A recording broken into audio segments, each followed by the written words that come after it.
மோசே நல்லா படிக்கிற பையன். அவங்க அந்த நர்சரி எல்லாம் மிஞ்சி என்ன பண்ணாங்களாம், அந்த காலத்திலேயே கிராஜுவேஷனை பார்த்தாங்களாம்.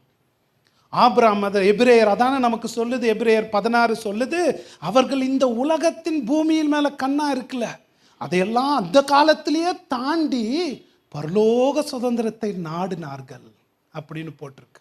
யோசிச்சு பாருங்களேன், பரலோக சுதந்திரத்தை அந்த காலத்திலேயே நாடினாங்களாம். 3000 வருஷத்துக்கு பின்னாடி நம்ம இங்கே இந்த காலத்தில் பிறந்துட்டு இன்னும் நர்சரியில் இருக்கோம். மோசேவை யோசிச்சு பாருங்க, வேதம் என்ன சொல்லுது, எகிப்தின் ஐஸ்வர்யங்களை விட கிறிஸ்துவின் நிமித்தம் வருகிற நிந்தையே அதிக பாக்கியம் என்று எண்ணினான். ஏன்? இனி வரப்போற பலன் மேல் நோக்கமாயிருந்து.